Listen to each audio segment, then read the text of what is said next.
అందరికీ నమస్కారం. తర్వాత ఈ రోజు జరిగిన ఈ ఎలక్షన్, మొన్న జరిగిన ఎలక్షన్ కానీ ఈ రోజు జరిగిన కౌంటింగ్ కానీ చూస్తే ఇది మొత్తంగా ప్రజా విజయం. మొత్తం మా కూటమి సభ్యులంతా, తర్వాత మా జిల్లాలో ఉండే ఎమ్మెల్యేలు, మిగతా వాళ్ళందరూ సమిష్టి కృషి ఇది. తర్వాత ఒక్కటి, జగన్మోహన్ రెడ్డి గారు ఎప్పుడు దేవుని స్క్రిప్ట్ అని చెప్తుంటారు కదా, అతనికి వచ్చిన సీట్లు వచ్చి 11. ఇక్కడ నామినేషన్లు ఎన్ని పడినాయి? పులివెందుల్లో 11, ఒంటిమిటలోనే 11 పడినాయి. అంటే ఇది దేవుని స్క్రిప్ట్. 11 నామినేషన్లతో వేసి అతను డిపాజిట్ కోల్పోవడం, ఇది దేవుని స్క్రిప్టు. ముఖ్యంగా ఈ విజయానికి ప్రధానంగా నేను 4 కారణాలు చెప్తా. ఒకటి, చంద్రబాబు నాయుడు గారు ఈ 14 నెలల్లో చేసిన మంచి పనులు, సుపరిపాలన.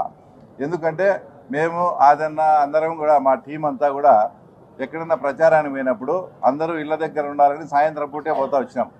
ఎప్పుడు సాయంత్రం పూట పోయినా కూడా స్కూల్ పిల్లలు బడికంతా వచ్చి ఎప్పుడు మా ఎంబడే thank you CM sir, thank you Lokesh sir, మాకు అందరికీ తల్లికి వందనం వచ్చిందని మా వెంట తిరిగేటప్పుడే మాకు సుస్పష్టంగా అర్థమైంది ఈ ఎన్నిక మేము గెలవబోతున్నామని. ఆ తర్వాత రెండో పాయింట్ వచ్చేసి, 30 నుంచి 35 సంవత్సరాలుగా ఎప్పుడు కూడా పులివెందుల ప్రజలు ఇంత స్వేచ్ఛగా ఓటు వేయలేదు.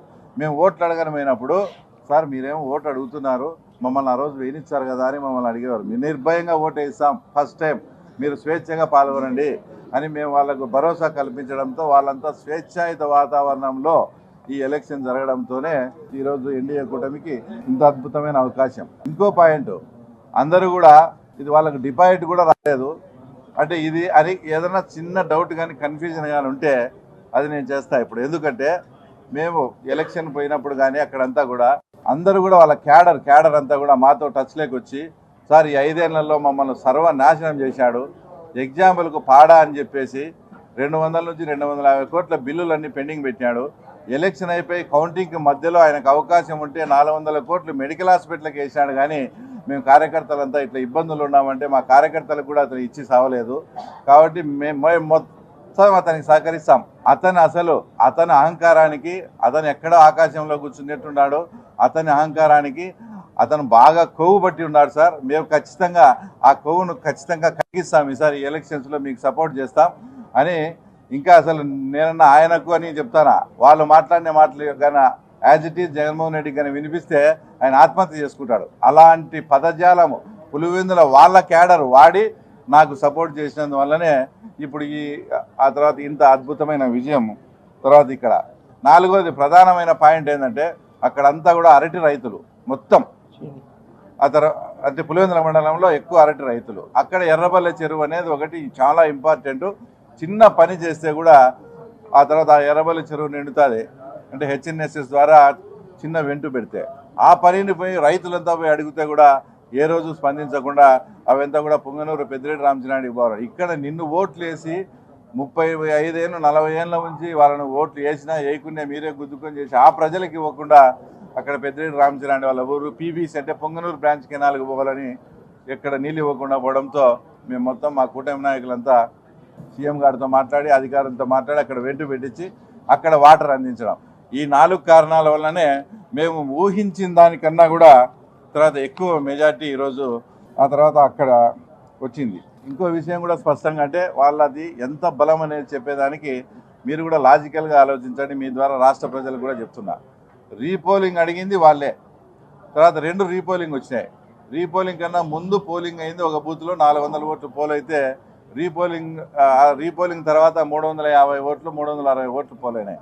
అంటే వాళ్ళు మొత్తం ఊర్లలో దండవార వేపించి సోషల్ మీడియాలో పెట్టి ఈ ఎలక్షన్ మనం బాయ్కాట్ చేస్తున్నామని వాళ్ళు ఇష్టం వచ్చినట్లు ప్రచారం చేసినా కూడా కేవలం 40 ఓట్లు మాత్రమే ఆ తర్వాత తగ్గాయి. అంటే వాళ్ళ బలం 500 ఓట్లలో కేవలం వాళ్ళ మాట విని అయిన ఓట్లు వచ్చేసి 40 ఓట్లే.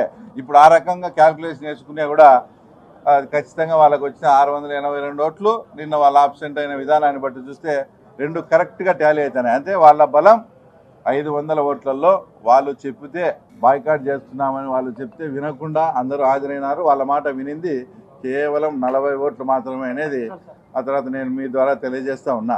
ఒకసారి మా ముఖ్యమంత్రి గారు ఎంతో ప్రజాస్వామ్యం అంటే ఆయన పడి వచ్చే మనిషి. అలాంటి ప్రజాస్వామ్యవాది చేతనే అంతకుముందు ఎలక్షన్స్లో ఇదే జెడ్పీటీసీ ఎంపీటీసీ ఎలక్షన్స్లో ఆయన నోటి వెంటనే మేము ఎలక్షన్ బాయ్కాట్ అని అనిపించారంటే మీరు ఎంత అప్రజాస్వామ్యంగా వ్యవహరించినారో జగన్ రెడ్డి కానీ అవినాష్ రెడ్డి కానీ ఏదో పెద్ద పుడింగని పెద్దిరెడ్డి రామచంద్రారెడ్డిని కుప్పంకు వచ్చి ఏమేమో చేశారు కదా. ఇప్పుడు పులిందుల ఎలక్షన్ జరిగేటప్పుడు ఆయన పంపించచ్చు కదా, రాజమల్లు రమేష్ యాదవ్ను పంపించినట్టు పెద్దిరెడ్డి రామచంద్రారెడ్డిని పంపించి ఆ తర్వాత ఇక్కడ పులిందులో తేల్చుకోవాల్సింది. అంత ఘోరంగా అప్రజాస్వామ్యం చేసిన ఆ వ్యక్తి నిన్న మాట్లాడుతూ ఏందో ప్రజాస్వామ్యానికి అతనే ప్రతిరూపమైనట్టు అతనే ప్రతీక అయినట్లు జగన్మోహన్ రెడ్డి మాట్లాడడం కూడా ఇది చాలా దారుణం. ఇంకొక విషయం మాట్లాడితే ఏదో గంగమ్మ జాతర అంట రఫా అని రాష్ట్ర ప్రజలను రాష్ట్ర అధికారులను భయపడించే మార్గం చేసి ఈ 3.5 సంవత్సరం తన పార్టీని తన పార్టీ కార్యకర్తలను సర్వైవ్ చేసుకోవాలనే ఉద్దేశంతో రఫా అని ఎప్పుడో 3.5 సంవత్సరం 4 ఏళ్ళ గవర్నమెంట్ మారుతుందంట, అప్పుడంట గంగమ్మ జాతర అంట రఫా అంట.